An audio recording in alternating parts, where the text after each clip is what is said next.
Hello student, welcome to আড্ডা 24/7 Bangla official YouTube চ্যানেলে প্রত্যেককে স্বাগত। নমস্কার, আমি সুমিত স্যার।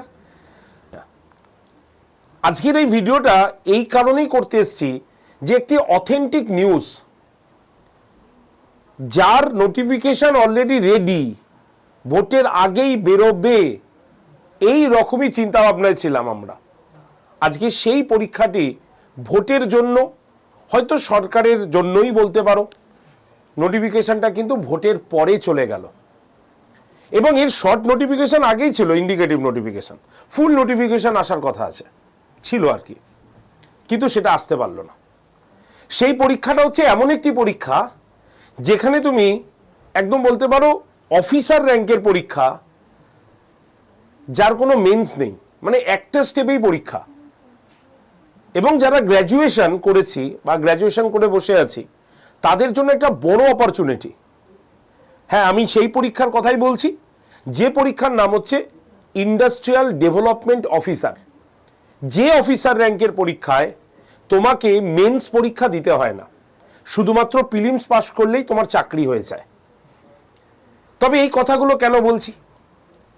কারণ একমাত্র এই যে আইডিওর নোটিফিকেশন, এটা প্রপারলি রেডি আছে, একদম ফুল রেডি। শুধু অ্যানাউন্সমেন্ট হবে, ছেড়ে দেবে নোটিফিকেশনটা। কিন্তু অনেকেই জানি না এই আইডিও পরীক্ষাটা কেমন হয়। তাই আজকের এই ভিডিওতে তোমাদের একটা জেনারেল ইনফরমেশন দিতে এসছে।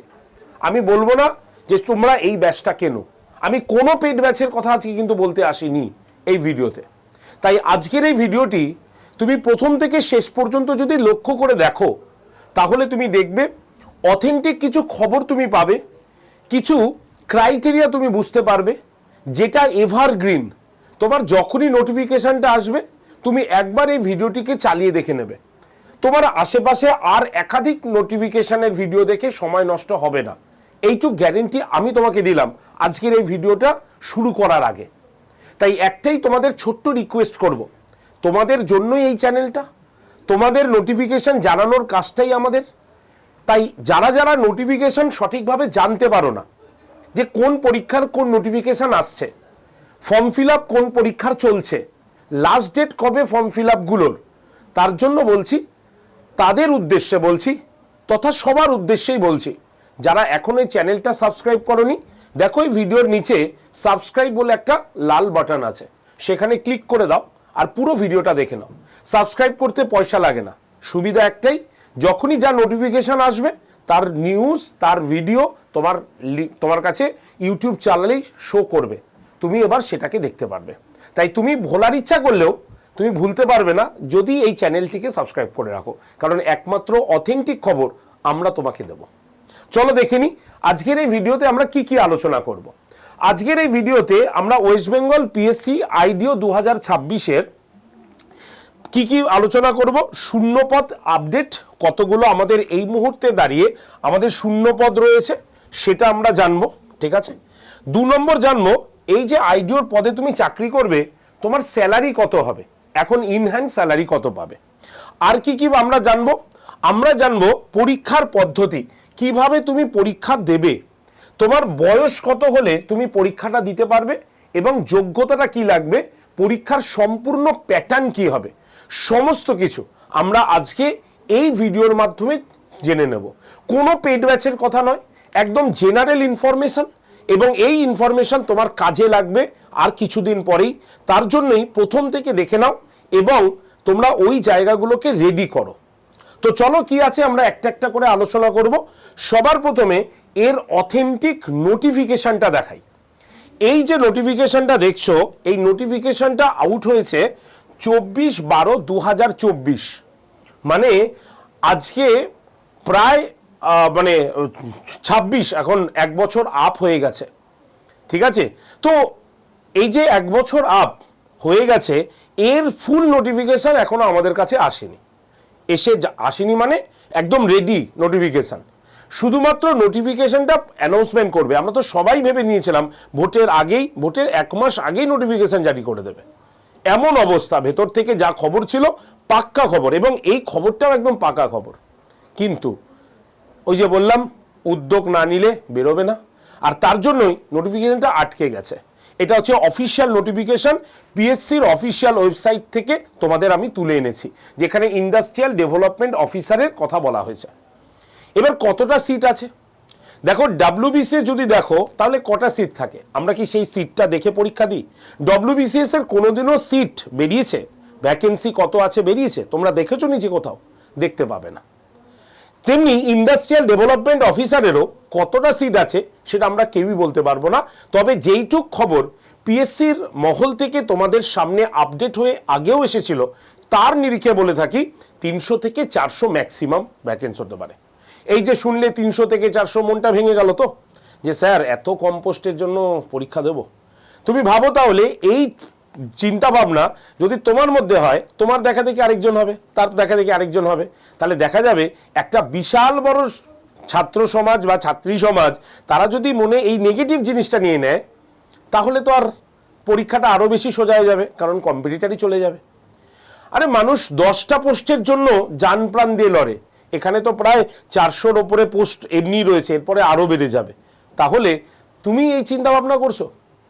তাই বলছি, ওই সমস্ত আদ্যিকালের যে কুসংস্কার পূর্ণ মনোভাব, চিন্তা ভাবনা যে অল্প পোস্টের জন্য পড়ে লাভ নেই, ওটা ছেড়ে দাও। আর যদি তুমি না ছাড়ো তাহলে তুমি হয়ে যাবে এই সমাজের এই পরীক্ষার ক্ষেত্রে বা এই কম্পিটিটিভ লাইনের সব থেকে ব্যর্থ মানুষ। কেন? কারণ তুমি তোমার নিজের কোপ তুমি নিজের ঘাড়েই মারবে, কারণ সুযোগ করে দেবে সকলকে। তো যাই হোক, এবার আমরা একটা একটা করে বলে দিই কি আছে। প্রথমে হচ্ছে বয়স সীমা। আমাদের রাজ্য সরকারের বয়স সীমা জানি আমরা, জেনারেল ক্যাটাগরি যারা, তাদের বয়স 18 থেকে 39 বছর বয়স পর্যন্ত এই পরীক্ষাটা কিন্তু দেওয়া যাবে। এটা জেনারেল ক্যাটাগরির বললাম। যেহেতু 2024 বেরিয়েছে, তার মানে এর বয়স ক্রাইটেরিয়া 24 অনুসারেই হবে, কারণ শর্ট নোটিফিকেশন যেখান থেকে বেরোবে বা নোটিফিকেশন যখন বেরোবে সেই ক্রাইটেরিয়াটাই ধরা হয়ে থাকে জেনারেলি। বোঝা গেল? যারা এসসি বা এসটি ক্যাটাগরির স্টুডেন্ট তারা 39-এর সঙ্গে আরও 5 যোগ করে নেবে, ঠিক আছে, 44 বছর। আর যারা ওবিসি ক্যান্ডিডেট তারা এর সঙ্গে 3 যোগ করে নেবে, তাহলে 39-এর সঙ্গে 3 বছর 42 হয়ে গেল। তাহলে এই হচ্ছে আমাদের জেনারেল ক্যাটাগরিদের বয়স। 18 থেকে 39 বছর বয়স যদি হয় তাহলে তুমি রেডি থাকো এই পরীক্ষাটা দেওয়ার জন্য। এবার এডুকেশন কোয়ালিফিকেশন কি লাগবে? ভাই গ্র্যাজুয়েশন লাগবে। অফিসার র্যাঙ্কের পরীক্ষা, তোমার গ্র্যাজুয়েশন লাগবে। কত তুমি গ্র্যাজুয়েশনে পেয়েছো কেউ জিজ্ঞাসা করবে না। তুমি 3rd ডিভিশনে পাস করেছো, কোনো অসুবিধা নেই। চাকরির পরীক্ষায় 3rd ডিভিশন কোনো ম্যাটার করে না, তুমি শুধু পাস করলেই হবে। তোমাকে পরীক্ষা ইন্টারভিউতে জিজ্ঞাসা করবে না তুমি 1st ডিভিশন পেলে না, হাই রে তুমি কি ভালো পড়াশোনা করোনি, এইসব কারো জিজ্ঞাসা করার সময় নেই। তাই তুমি যদি সিম্পল গ্র্যাজুয়েশন পাস করে থাকো তাহলে তুমি এই পরীক্ষাটা দিতে পারবে। এবার ইন্ডাস্ট্রিয়াল ব্যাপার স্যাপার আছে, তাহলে কি এই পরীক্ষাটা শুধুমাত্র কমার্সের ছেলেরাই দিতে পারবে? না, আর্টস ব্যাকগ্রাউন্ড হলেও তুমি দিতে পারবে, সায়েন্স ব্যাকগ্রাউন্ডের স্টুডেন্ট হলেও দিতে পারবে, কমার্স ব্যাকগ্রাউন্ডের স্টুডেন্ট হলেও দিতে পারবে। তার মানে এই পরীক্ষাটা ওভারঅল সবার জন্য পরীক্ষাটা, ঠিক আছে? তাহলে গ্র্যাজুয়েশন পাস করলেই হবে, তোমার অনার্সও লাগবে না। ক্লিয়ার? এবার ধরা গেল গ্র্যাজুয়েশন তুমি পড়োনি, তুমি ইঞ্জিনিয়ারিং পড়েছো, ডিপ্লোমা করেছো তুমি ইঞ্জিনিয়ারিংয়ে, তাও তুমি পরীক্ষাটা দিতে পারবে। তাই একজন ডিপ্লোমা ইঞ্জিনিয়ারও পরীক্ষা দিতে পারে, গ্র্যাজুয়েশন পাস করতে পারে, যে কোনো স্ট্রিমের সেও পরীক্ষাটা দিতে পারে, কোনো অসুবিধা নেই। ক্লিয়ার? তাহলে বোঝা গেল। তাহলে 18 থেকে 39 বছর সিম্পল গ্র্যাজুয়েশন পাস করলেই হয়ে যাবে। 2 নম্বর হচ্ছে কি, পোস্টের স্যালারি। দেখো ভাই, স্যালারিটা খুব গুরুত্বপূর্ণ। তোমাকে সরকার বা কমিশন বাজিয়ে তোমাকে চাকরি দেবে, তাহলে তুমি চাকরির আগে স্যালারিটা দেখবে না কেন? স্বাভাবিক ব্যাপার, আমাদের স্যালারিটা দেখা উচিত। একদম, তুমি যে পোস্টের জন্য চিন্তা ভাবনা করেছো, একটা অফিসার র্যাঙ্কের পরীক্ষা দেবে, তো তুমি স্যালারি কেন জানবে না? এটা তোমার অধিকার, অবশ্যই জানবে। তাহলে স্যালারি যদি দেখো, তাহলে বেসিক পে তুমি পাচ্ছ হচ্ছে 32,100 আপাতত বলছি, এরপরে ডিএটিএ বাড়লে সেটা বাড়েই, ঠিক আছে? প্রত্যেক বছর স্যালারি বাড়ে, তো সেটা আলাদা। ডিএ হিসাবে কত পাচ্ছ তুমি? 3,852 টাকা, ঠিক আছে? এইচআরে কত পাচ্ছ? 3,852 টাকা। তাহলে গ্রস স্যালারি কত? না, গ্রস স্যালারি হচ্ছে 37,415 টাকা তুমি রয়েছ। এবার তার মধ্যে ডিডাকশন যাবে, পিএফ কাটবে, ট্যাক্স কাটবে, মোটামুটি 2,000 থেকে 3,000 মধ্যে কেটে নেবে। তাহলে হাতে কত পাবে? হাতে তুমি আনুমানিক 34 থেকে 35,000 টাকা হাতে পেয়ে যাবে। ঠিক আছে, তাহলে এটা হচ্ছে নর্মাল স্যালারি। এবার প্রত্যেক বছর বাড়বে, ডিএ বাড়লে তোমার স্যালারিও বাড়বে। তাহলে নর্মাল তুমি জয়েন করার পর ইন হ্যান্ড সব কিছু কেটে কুটে 34 থেকে 35,000 টাকা হাতে তুমি স্যালারি পেয়ে যাবে। ক্লিয়ার, বোঝা গেল? এবার কি হবে, এই হচ্ছে স্যালারির পরে এবার তোমাকে পরীক্ষাটা তো জানতে হবে। পরীক্ষা দেবে কিভাবে, কত নম্বরে থাকে। আমি তোমাকে কি বলেছিলাম, শুধুমাত্র একটাই পরীক্ষা হবে, তাও কত নম্বরের পরীক্ষা হবে? 100 নম্বরের পরীক্ষা হবে, মাত্র 100 নম্বরের পরীক্ষা। এবং এই 100 নম্বরের পরীক্ষায় তুমি 100টা প্রশ্ন পাবে। এবং এই 100টা প্রশ্ন কোথা থেকে আসবে সেটা ভাগ করা হয়েছে। 75টা প্রশ্ন আসবে জেনারেল স্টাডিজ থেকে, মানে জিকে থেকে কোশ্চেন আসবে। কটা না, 75টা জিকে থেকে কোশ্চেন হবে। আর 25 নম্বর যেটা থাকবে সেটা হচ্ছে কিসে থাকছে, আমাদের মেন্টাল এবিলিটি থেকে কোশ্চেন থাকছে, মানে ওই জিআই আর ম্যাথের কিছু অংশ। স্যার ইংলিশ কোথায় আছে স্যার? ইংলিশ তো নেই। তাহলে ইংলিশ নিয়ে যাদের চিন্তা ভাবনা, ভয় বিশাল, তাহলে তাদের কাছে এটা একটা বড় অপরচুনিটি হয়ে দাঁড়ালো। কারণ তুমি জিকে ইজিলি পড়ে নিতে পারবে 75 নম্বরে। কি কি জিকের মধ্যে থাকে আমি বলে দেবো, কোনো চিন্তা নেই। আমি বলেছি একটাই ভিডিও তোমাকে পুরো ক্লিয়ার করিয়ে দেবো আমি। তাহলে 75টা হচ্ছে তোমার জিকে থাকবে, 75টা প্রশ্ন। আর 25 নম্বরের থাকবে কি মেন্টাল এবিলিটি আর অ্যাপটিটিউড, মানে অঙ্ক আর জিআই মিলে তোমার থাকবে 25 নম্বর। একটাই পরীক্ষা হবে, পাশ করবে, চাকরি নিয়ে নেবে। ক্লিয়ার? এবার এই 75 নম্বরের মধ্যে কি কি আছে দেখো। এই 75 নম্বর জিকে মানে আমাদের কি থাকতে পারে, আমাদের থাকবে হচ্ছে সমাজ এবং মানব বিজ্ঞান।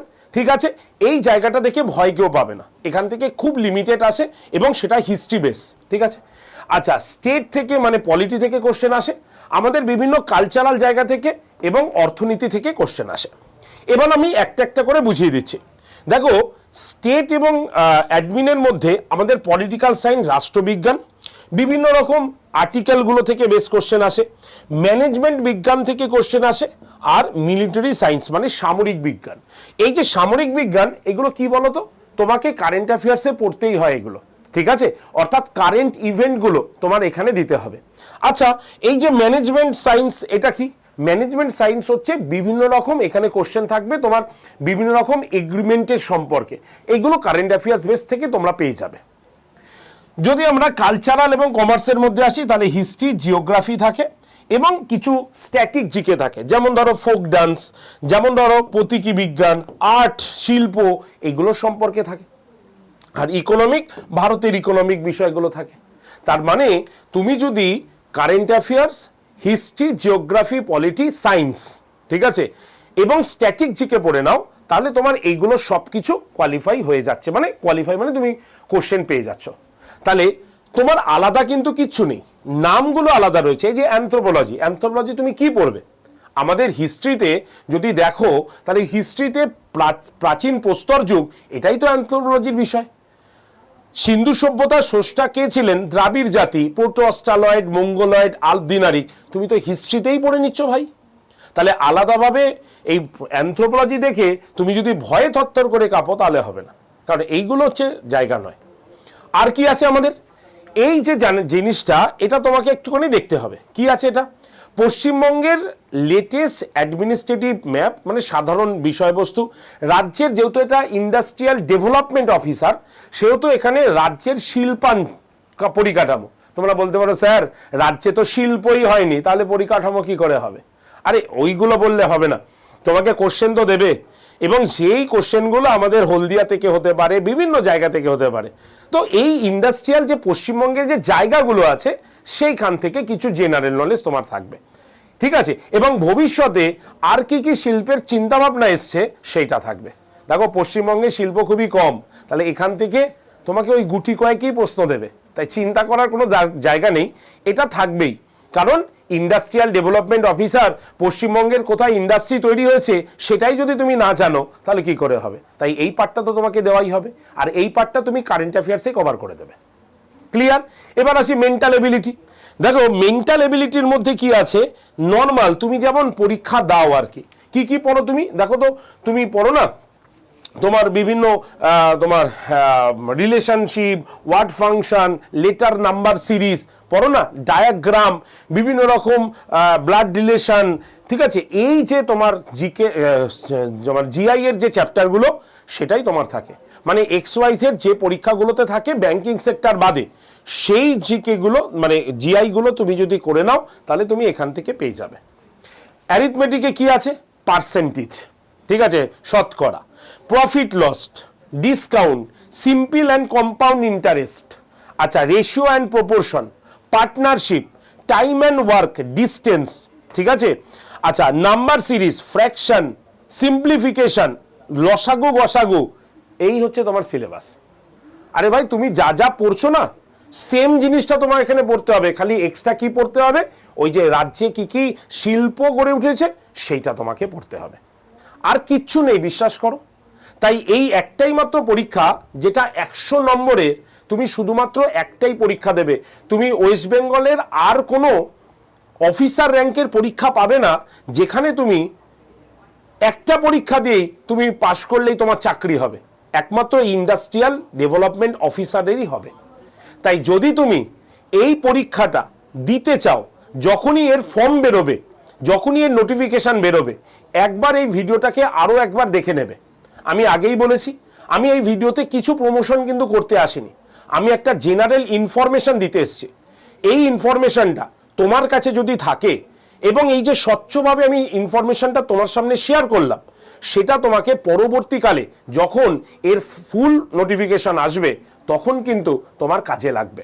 আর এর জন্য তোমরা প্রত্যেকে শুধু একটাই মাত্র কাজ করবে, এবং এই কাজটা শুধু তোমার নিজের স্বার্থের জন্য করবে। সেটা হচ্ছে তুমি যদি মানে সরকারি চাকরির পরীক্ষা দাও তাহলে এই চ্যানেলটা দেখো, নিচে সাবস্ক্রাইব বলে একটা বটন আছে, ওই সাবস্ক্রাইব বটনে জাস্ট প্রেস করে দাও, সাবস্ক্রাইব করে রাখো চ্যানেলটা।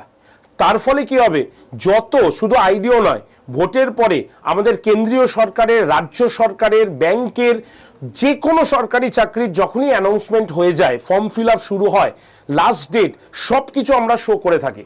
আর এই অথেন্টিক শোর নোটিফিকেশন তোমার কাছে পৌঁছে যাবে যে এই পরীক্ষার ফর্ম ফিল আপ চলছে, অলরেডি শো আছে, তুমি একবার দেখে নাও, তুমি দেখে নেবে ইউটিউব খুললেই। তাই তোমার হাত থেকে যাতে কোনো মতে একটাও ভিডিও নোটিফিকেশনের ভিডিও চলে না যায়, খবর তুমি না পাও, তার জন্যই চ্যানেলটাকে সাবস্ক্রাইব করতে হবে। এইটা তোমাদের কাছে আমার বিশেষভাবে অনুরোধ। আর তোমাদের উদ্দেশ্যে আরও একটা কথা বলে রাখি, তোমরা যদি আমার ফ্রি ক্লাস করতে চাও, সোম থেকে শনি ঠিক সকাল 9টায় এই চ্যানেলটাতে চলে আসবে, যেখানে আমি চ্যাপ্টার ওয়াইজ তোমাদের পড়াশোনা করাই। যদি মনে করো একবার ক্লাসটা করে দেখতে পারো, কিন্তু তার আগেও চ্যানেলটিকে সাবস্ক্রাইব করে ভিডিওটিকে একটা লাইক করে দিও। আর যদি আইডিও সংক্রান্ত কোনো প্রশ্ন তোমার মনে থেকে থাকে, তুমি অবশ্যই এই ভিডিওর কমেন্ট সেকশানে লিখে দেবে, প্রত্যেকে কমেন্ট সেকশানে লিখবে, আমি তোমাদের কমেন্টে রিপ্লাই করে দেওয়ার চেষ্টা করে দেবো, ঠিক আছে? তাহলে আজকের ভিডিও এইটুকুই রাখলো, তোমরা সবাই দেখে নিও ভিডিওটা, বন্ধু বান্ধবদের শেয়ার করো। আর অবশ্যই রিকোয়েস্ট তোমাদের যে তোমরা অনেকেই চাকরির খবর জানতে পারো না, কোন সময় ফর্ম বেরোলো, কোন সময় চলে গেল, তাই অবশ্যই এই সাবস্ক্রাইব বটনটাকে প্রত্যেকে একটা করে ক্লিক করে রেখো, সাবস্ক্রাইব করে দিও। ধন্যবাদ সকলের, সকলে ভালো থেকো। আর এতক্ষণ ভিডিওটা দেখার জন্য প্রত্যেককে আমার আন্তরিকভাবে ধন্যবাদ, থ্যাংক ইউ।